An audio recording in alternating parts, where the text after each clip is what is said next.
back to another episode of Side Part. I'm Nikki, your host, and today I'm so excited to do a book chat on the second book in the Kingdom of Lies series, A Kingdom This Cursed and Empty by Stacia Stark. I'm currently on book 4. I just started it. It was released on May 30th.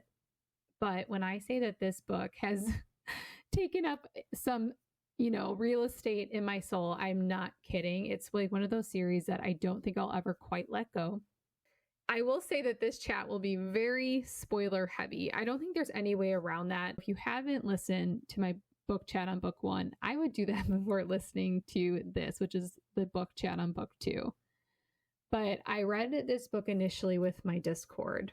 I feel a little bit guilty admitting this, but I initially fully intended on just reading the first book, full well knowing it was a series, and then just abandoning it, and then going back to my TBR and finishing the books that I wanted to or needed to read.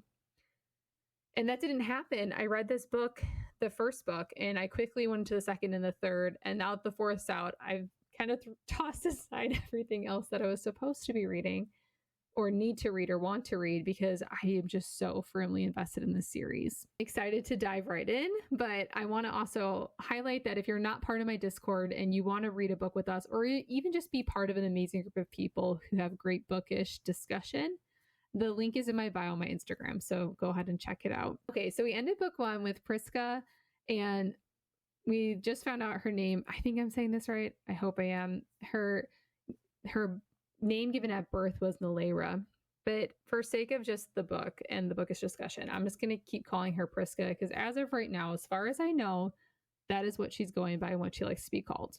But if you hear the name Nalera used at any point, that is who I'm also referring to. So we discovered that Prisca is a hybrid. We discovered Lorien is indeed the Fae, who have kind of been positioned as this evil race, the kind of the reason for everything being wrong. We also find out that Lorien is the bloodthirsty prince. And it's something that Prisca kind of puts 2 and 2 together, and she realizes that he was also the person, responsible for ransacking her village and possibly killing her birth parents. So she's kind of having all these revelations at once at the end of book 1. We also find out in the chaos at the end of book 1 that Prisca is the heir to the hybrid kingdom, which I'm going to be honest, I feel like I kind of saw this coming. It's just kind of would make sense for the arc, right? Like the girl who's kind of nobody ends up having this great destined birthright. So it wasn't like entirely surprising to me. But what was surprising is the man she was trying to help in the dungeon, which we found out at the end of book 1, was actually her brother, her biological brother. There we go. And so she helped free him from the prison with all the other hybrids. And they were successful in getting all these hybrids out of the kingdom. And we also find out that her brother is one of the keys to the hybrid rebellion. And so we're really setting ourselves up for essentially it's a really great platform for book 2. At the end of book 1, Deimos gets injured, gravely injured, and Lorien gets his power back from Prisca, who gave him the Fae amulet before she knew what it was. And so Prisca's watching him come to power, and it's glorious and terrifying. And then this chaos ensues, and then Deimos gets injured, and he's about to die. And then so Lorien says, I'll save him if you come with me. Full well, I'm pretty sure Lorien decided way before this that he was taking her, but seeing Prisca's fear, it was his way to kind of manipulate the situation to ensure that she was going to indeed come with him. So she agrees. He saves Deimos, her newfound brother. And then we start book 2. And when it was one of those books you finish it at 3 a.m. And then you're going straight to book 2. You're like, whoa, I have to know what's going on. This is insane. All these revelations to just be like, okay, that's the end. And we pick up where we left off. Lorien's supposed to bring Prisca to the Fae Kingdom because his brother Conrath is the king, and he wants to meet with Prisca. He kind of orders Lorien to do this. This is one of the moments where we really start to see Lorien start pushing back towards his brother, which is honestly something historically he's never done. So instead of taking Prisca to see his brother, all the hybrids that they freed were actually heading to a hybrid camp at the edge of the Fae kingdom. So Lorien says, hey, I feel like you need to see your family. I'm going to take you there. Or not just your family, but also like your friends and your people. This is like part of the thing that I felt like at first I wasn't interested in, but as the book progressed, I got really interested in. They had like these flashbacks where Lorien and Conrith, we got to see their dynamic, but they always called, I believe they referred to Lorien as like the boy. And it took a minute, but you realize, oh, this is about Lorien in his youth with Conrith. And we see like this really, I don't know, it was like, once again, the author does a really good job at painting like this morally gray picture. Like Conrith, you know he has affection towards his brother. I'm sure he even loves him. But there's also like this distance and this feeling of, hey, I was responsible for you at a young age. I don't really know what I'm doing. And he sent Lorien away, I think it was like 8 years old. And so we get these flashbacks throughout the story, and this is all happening like interspersed throughout the book. And we are watching how Conrith and Lorien's dynamic was shaped. And then we're also, from the very beginning of book 2, seeing like this pushback where Lorien isn't exactly betraying Conrith, but he's like kind of twisting what's happening. So he's like, I'm not going to take you to the kingdom, but we'll make a pit stop here first because I feel like you need it. So it's like the first time we see him with Prisca having this knowledge that he is Fae. We're watching him kind of go against his brother a little bit, not testing the boundaries, but straight up being like, I'm going to do what I feel like she needs. That's more important than what you want me to do. At the end of book 1, I was like, is Lorien a good dude? I think so. But right away at the start of book 2, you're like, okay, I know he would do anything for her. Like, you just get that feeling instantly. And I mean, he's not shy about admitting it in the book either, because obviously there's multiple points of view.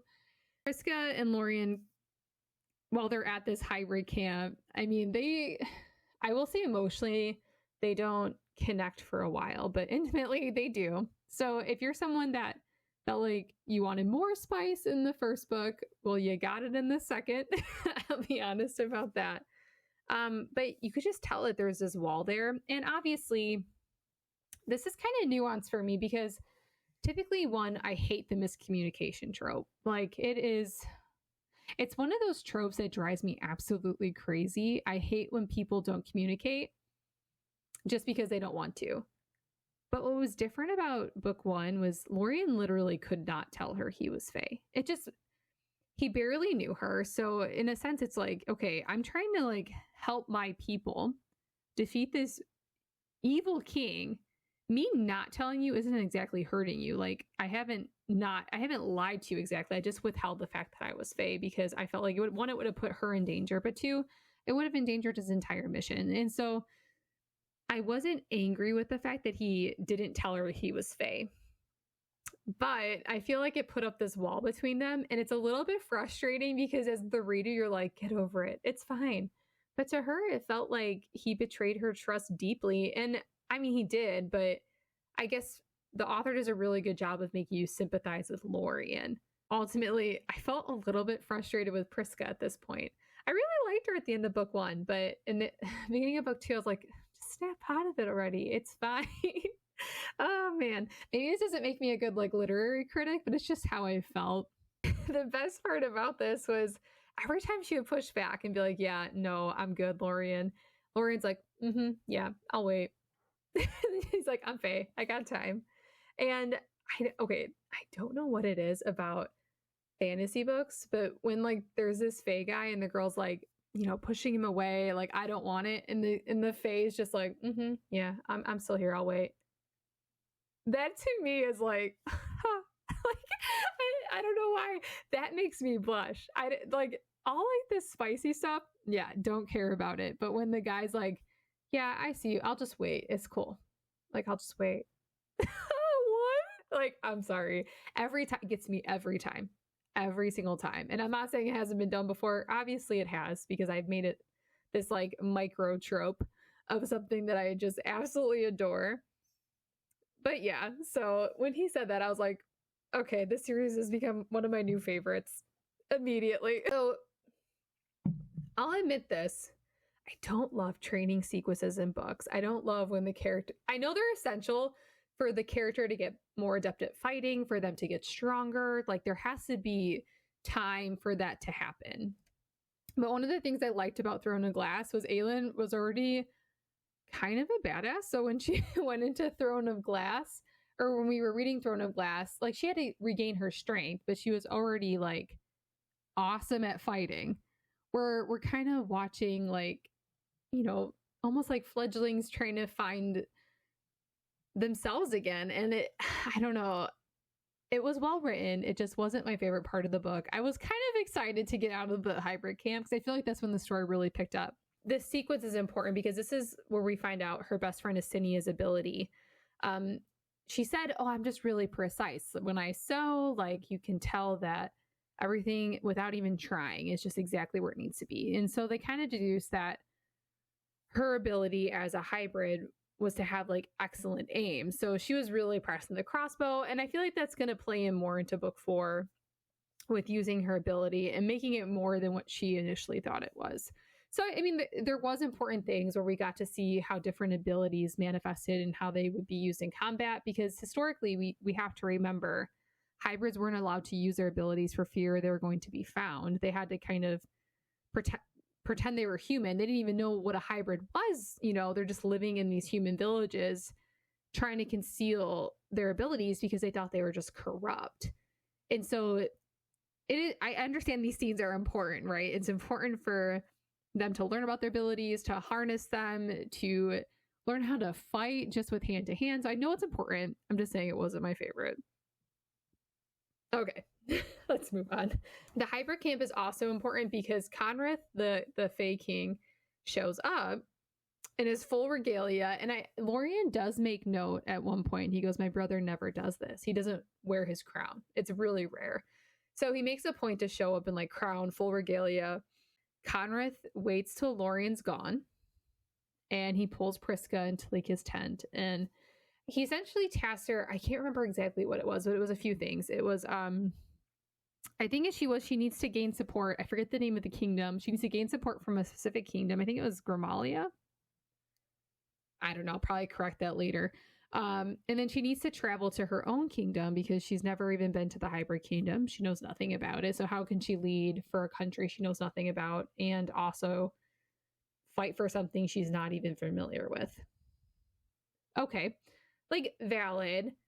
But the part that I liked about this whole interaction was Lorien like rushing in the tent, like, "How dare you?" And like, this was like the official moment though, where like this divide, this crack, this fissure happens with Lorien and Conrith. And we really get to see this division starting where Lorien essentially is choosing Prisca. Whether or not it's clear yet, I feel like Conrith still feels like he can reel Lorien in. He was so furious. Well, Lorien was so furious at Conrith for talking to Prisca without him present.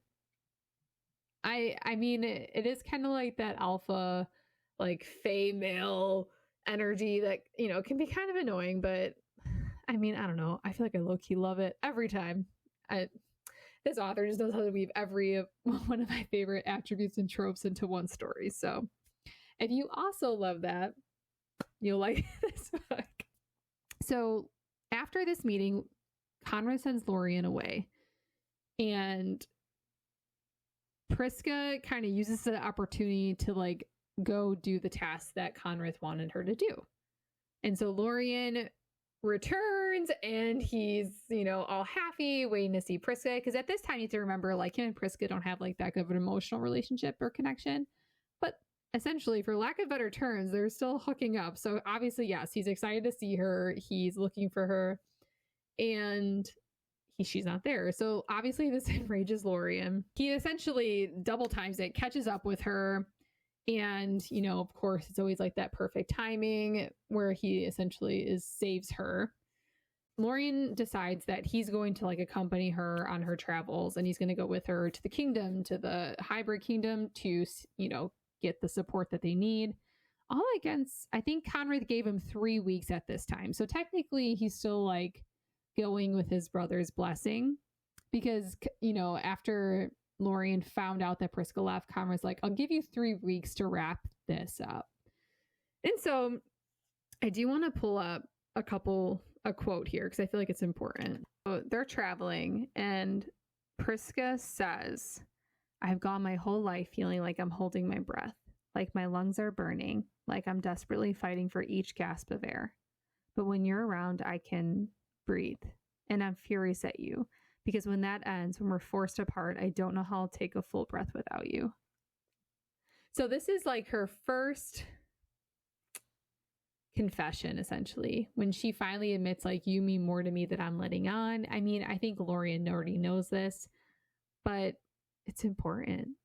It's important. It's the first time we really see their relationship start to go past like just this intimacy level and go starting to get into that emotional level where she kind of says like, I don't want to want you this much, but I'm terrified of you not being there. Also, this other piece that I think Prisca was holding on to that was a big piece of like the betrayal in her mind. Prisca had this notion that Lorien knew she was the heir when he decided that he was going to take her. And he showed her these notes that basically said he just thought she was just a hybrid female. And he wanted to take her with him because he really cared about her and wanted him to come with her. And he has notes writing this to Conrad. Now, Conrad, on the other hand, when Lorien described Prisca's ability, he knew instantly, or at least had a very strong inclination that she was a hybrid heir. Or at least was part of the hybrid line with her time-stopping capability. So I think this realization where Prisca realizes that Lorien just really cared about her, not that she had any sort of royalty in her blood. I think this was like the moment where she's like, okay, so it all wasn't fake. It wasn't like this pre-orchestrated thing between you and Conrad. And I feel like that helped at least start taking some bricks down from the wall. She travels to the kingdom, to the Fae kingdom, the hybrid kingdom, and she faces this. I'm going to be honest, I cannot understand what this thing looks like. It sounds horrifying, but at the same time, it kind of, their description reminds me of like a Chinese dragon. I don't know. It's some sort of like liony, dragony, hairy, horned, like monster, essentially. It's called the Dracorix. Dracorix? I don't know. And so Prisca gets taken away from her whole group, kind of like sucked through the ground. I don't know why this is such a theme in these books, but they seem to fall through the ground a lot, which is kind of weird, but it happens more than I think I've ever seen in any other book. So she falls into like this tunnel and then it seals up. And so she eventually gets to this point, this clearing where she faces the Dracorix. And supposedly, if you survive a meeting with this being, like it's like the highest form of support that you can get in the hybrid kingdom. She gets past this being and she gets to meet with the elders of the hybrid kingdom who are still alive. I thought they were all like gone. I don't know. You really know nothing about them until you get to this point. Meets with the elders and they essentially are like, yeah, no. Remember that cousin that you briefly saw we saw in book 1, who, when she's entering the kingdom, we see her cousin over on the side. She didn't know it at the time, but he wasn't impacted by her magic, and he's a null. So that makes sense now, and that's important for book 3 to know. So a null is somebody that's not impacted by magic. So even they're able to repel magic. So her time-stopping capability didn't work on him, but it worked on everybody else. We find out later that the elders are trying to get him to take over the royal duties of the hybrid kingdom, essentially. They want to make him king. What's important about this, though, is they did not have him face the Dracorix. They only had Prisca, and she passed. Eventually, she ends the meeting. She's like, cool. They're like, well, you have to show us that we need to support you, prove it to us. And we find out later that these elders are split, like some like her, some don't. But there's always like this sense of foreboding in all of these chapters. But There was one, I think it was on page, it was 391. Sorry, I'm looking down at my Kindle. One of the elders, I think it was, there's a woman, and later it's like hypothesized that she has like seer capabilities, but she said, enjoy your time with the Fae Prince, but know this, you cannot keep him. Like, how many times does this have to be said in this book and give me anxiety? Like, it comes from everywhere. Like, Talayan says it, her aunt, the elders. It's just like, okay, we get it. At some point, something heartbreaking is going to happen. Like, oh my God. I don't want anything to happen to Lorien. Okay, but right now, we're still good. So they leave this meeting with the elders, and the Dracarys comes with her, which okay, I feel like he gives, my gosh, I'm blanking out, the dragon from Fourth Wing. What is his name? Tairn. Oh my gosh, he gets Tairn vibes, like grumpy old man vibes, but snarky and funny at the same time. And he speaks through the mind.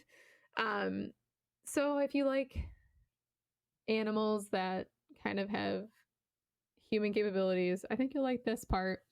So the Dracarys follows her out, but Lorien, eventually she reunites with like Lorien and the gang. I don't know. That's kind of a Scooby-Doo way to describe that. But Lorien postures that they're working with her cousin. And this is where they really start to develop theories about why they didn't want to work with her in the first place, considering she's the hybrid heir by blood.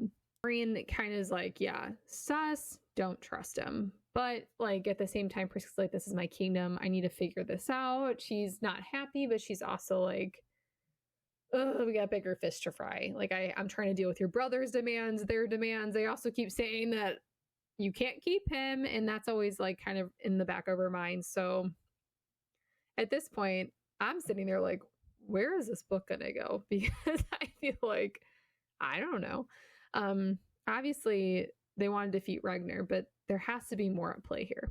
There has to be more moving pieces. It can't just be that. Maybe it is. I don't know. I mean, I'm still reading book 4, so I actually don't have an answer to that. It wasn't Gramalia. They go to Arendon. Once again, don't know if I'm saying that right. But they're essentially, this is, I think, the kingdom that Conrith was like, you need to get his support. We need his forces. He's allies with Ragnar, but I need you to turn him. The king of Arendon's son is actually really kind. And Prisca uses him, she uses his kindness to her advantage. Essentially, she gets him to go away to this courtyard and makes it look like they're flirting when one of Ragnar's, the king that she's facing, one of his advisors actually sees her flirting with the prince. And so Prisca eventually uses this to manipulate the narrative into thinking that she's essentially connected with this prince. So it gets back to Ragnar that they're allies, and she's set to marry his son because she really doesn't know how else to garner his support. Shocker, the king doesn't give him what he needs. He doesn't want to ally with him. And then I want to read this one quote. This is when Prisca kind of goes into her villain era. I feel like up until now, she's been fairly nice. Like, even with her enemies, her words haven't been that cutting yet. But this is when I feel like our girl Prisca gets her villainous streak. She's talking to the king of Arendon, and she goes, I'm going to use small words so you can understand me. We will do whatever it takes to ruin your alliance with Ragnar. We will make him think you have betrayed him over and over until eventually so much evidence piles up and he declares war. I suggest you consider what you want to face, or whether you want to face that war alone. So basically she said, I'm going to manipulate the narrative so much that you'll have no choice but to ally with me. And I remember listening to this part and I was like, or listening, I feel like I'm watching a movie when I'm reading books. Does anyone else feel like that? I can literally describe what it was like sitting in that room while she's saying that to this king. I don't know if anyone else's brain works like this, but I can actually visibly tell you what everyone's facial expressions were, what the castle looked like, and it might not even be how it was described in the book, but it's what my brain pictured. And I feel like when I'm watching, why I keep saying watching, when I'm reading these books, it's truly like a movie playing in my head, and it's amazing. And Not every book, though, at the same time does this to me. But there's certain books like this one that are so embedded in my brain. I can just recall every scene. The minute I read a quote, I'm like, oh, yep, I remember exactly what happened there. So obviously the king's like, yeah, right, bet, no. And so Prisca is like, how are we going to get out of this jam? And Lorien decides that this is a moment he's going to surround them in Fae fire, which is a new power for him. And this, I'm going to be honest, is the first indication we're like, yeah, they're mates. Like, we already kind of saw this coming. Like, we did, right? When Prisca could see him in his true form, even though he was under a glamour in the first book, I was like, that's curious. That's weird. But then in the second book, when this happens, especially when their Fae fire just wraps around them and Lorien's like, oh, this never happened before. I don't know why this is happening. It's because his mate was being threatened, right? And now there's been no confessions of this. There's been no declaration that Prisca's his mate. But nonetheless, this emergence of Fae fire is a big deal. They're traveling out of the kingdom. They got out unscathed. And they're going to look for the hourglass. So the Fae have amulets. So we saw Lorien get one out of Regnar's castle. And that was the one that Prisca was able to give to him at the end, where he emerged in all his Fae glory and everyone was horrified. Prisca gets this lead and she wants to go search for the hourglass. So she tries to get Lorien to go for his amulet. She'll go for the hourglass. They'll just split. And he's like, no, we're not splitting. We're not doing that. I'll go with you and then I'll just go do what I need to do. And Prisca's like, promise me you will leave me after this and go do what you need to do. You can't keep like going against Conrith. And so he relents. He's like, yes, I'll accompany you on this. Okay. So they run into Thole, who it was a very like brief moment in the first book. She talked about him in the very beginning. He was like her love interest. And we saw him again in the castle when Prisca was serving as one of the ladies for the queen. He didn't recognize her, but she saw him there too. So he's kind of like, this character is not really that important. But when he comes up in this book, he somehow has his gift for finding things, and he's able to find Prisca. Her old village is now gone. Everyone in it, including Thole's entire family, was just wiped away. And Thole just happened to be out in the woods hunting and wasn't there. She had a really hard time with it. She didn't really get out of bed. I mean, it was a really tough moment for her, but this was kind of like, I don't know if I have a good phrase for this. I like to say this is like the bootstraps moment, where you pick yourself up by your bootstraps and you decide you either like march on or you just let everything weigh you down, because that's exactly what this King Ragnar is trying to do, right? He's trying to stop you from wanting to continue. He's trying to get you so low that you can't keep going on. So shortly after finding this out, we find out, I think it's like page 460, we find out Lorien knows that Prisca's his mate and he can't tell her. And I remember how I told you I hate the miscommunication trope. I'm like, oh, no. Just tell her. It never works out well. It doesn't work on any book where the guy's like, I'm just not going to tell you. But he didn't. There's just like a lot of like hints dropped where Lorien says it's like some really awful foreshadowing where no matter where you go, I will always find you. And then we have, I remember there's this one line where Prisca's like, the thought of not having him around is just too much to bear. And I think there's another line. It was on page 501, I believe. Let me find it. So, okay, the line I was referring to on page 499 is, I pulled away and took a deep breath. When I'm with him, I'm a better person. I'm stronger, braver, smarter. He makes me face the demons I want to hide from, and he teaches me how to kill those demons myself. The thought of not having him around, it made me want to roar my frustration. And I'm sitting there, I'm like, subtle, Stacia. Like, the amount of foreshadowing that there's either she's going to get taken from him or he's going to get taken from her. I'm just like, I can't take this. This is too much. Literally a couple lines later, he kissed me like it was the last time we'd ever be together. And I kissed him back, basking in the feel of him. And I'm like, something bad's gonna happen. Like you just, when you get to that point in the book and you're like, oh, everything's fine right now, but there's still like 20% left. Like there's no way this is ending well for anybody. Yeah, that's where we were. There's this team of people. So Deimos, Acinia, who's so her brother, Acinia, who's her friend, Thole, who is like her childhood sweetheart, Lorien and Prisca all go into the cave where they got the tip where the hourglass was to go search for it. This entire sequence is a hot mess. I mean, a complete mess. Obviously, Ragnar was planning, or at least waiting for that on the off chance that they would come. There's just constant guards coming towards them. At the end, there's the Iron Guard, which is his well-trained, formidable force. And unfortunately, Thole dies in the caves. And that was sad, but I'm gonna be honest, he wasn't around that long where I felt bad, but part of me was like, thank goodness everybody else is still okay for now. I mean, you just don't think that there's any way this is gonna end up well. Get to the hourglass, and then so you're sitting there like, okay, you're like counting the characters, you're like, everything is gonna be okay. We're at the hourglass. We found it.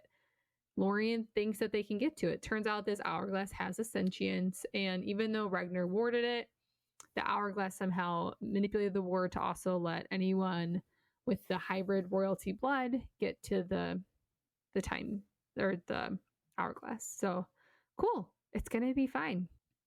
It's not fine. It's not fine at all. So Cavis, who I actually forgot to mention was there. I'm really sorry. Cavis, who is one of Lorien's friends. A little background on Cavis. So he just had a new baby. He is so kind. He's quiet.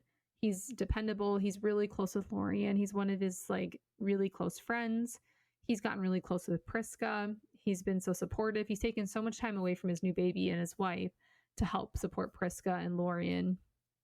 And he wasn't going to come, but he did anyway. And so he's there, and all of a sudden he has a knife to Prisca's neck, and he doesn't even know what's happening, but it's revealed that he's one of King Ragnar's spiders. So a spider is somebody who's taken at a very young age and essentially manipulated magically to do Ragnar's bidding at the time that he calls upon them to do it.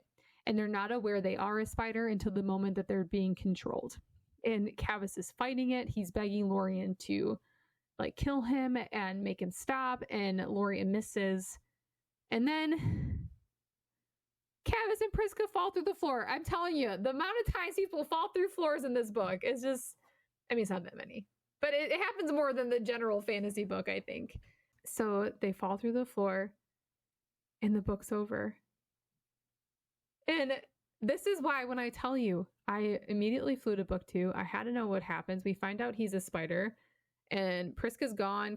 Cavis is gone. Do they have the hourglass? What's going on? Is Lorien okay? Is Deimos okay? Where's Acinia? Is she all right? I don't think she's okay. I just feel like I relived this entire book with you guys in these last 40 minutes. I hope you liked this longer deep dive into book 2. I want to do more of these book chats. I want to share the books that I love with you. Thank you so much for sticking around. I'm going to try to be back in the next couple of weeks with book 3 and then book 4. After that, I don't know. I think I might do When the Moon Hatched, because that's the next book that my Discord group is reading together. Don't forget to like and subscribe. Thank you so much for listening, and I hope you have a great day.